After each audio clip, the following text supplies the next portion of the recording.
కేటీఆర్ కు చర్చ కావాలంటే ముందు ప్రతిపక్ష నాయకుడైన కేసీఆర్ తో లేఖ రాయించుకొని అసెంబ్లీకి రావాలని మంత్రి పొన్నం ప్రభాకర్ సూచించారు.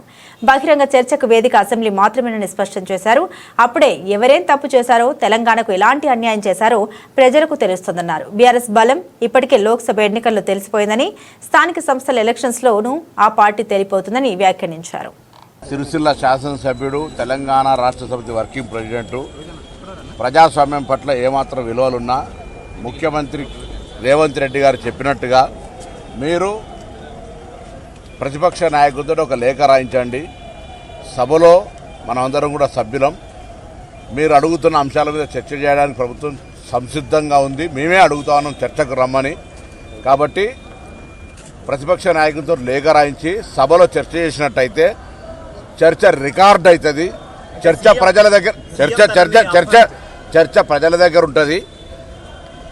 రేపొద్దున భవిష్యత్ తరానికి తెలుస్తుంది ఎవరు ఏం తప్పు చేశారు, తెలంగాణకు అన్యాయం చేశారు అనేది. కానీ సీఎం దానిని బహిరంగంగా సవాల్ చేసి పిలిచాడు, బహిరంగ చర్చకు పిలిచాడు కాబట్టి నేను వచ్చాను, రావాలి సీఎం అని చెప్పి. బహిరంగ చర్చకు సభకు రమ్మన్నాడు, బహిరంగ చర్చకు కాదు.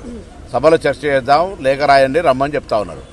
బహిరంగ చర్చకు రమ్మని చెప్పేది అనేటువంటి అంశంకు వేదిక ప్రజాస్వామికంగా శాసనసభ అడిగి రమ్మని కోరుతాం. ఏడాదిన్నర కాలంలో రైతులను కానీ అన్ని వర్గాలను వంచారు. సరే, అది ప్రజలు చెప్తారు. రేపు ఇప్పటికే పార్లమెంట్ ఎన్నికలు వచ్చిన ఫలితాలు మీకు ప్రత్యక్ష సాక్షి. రేపు స్థానిక సంస్థల ఎన్నికల్లో తెలిసిపోతుంది మరొకసారి మీ బలం.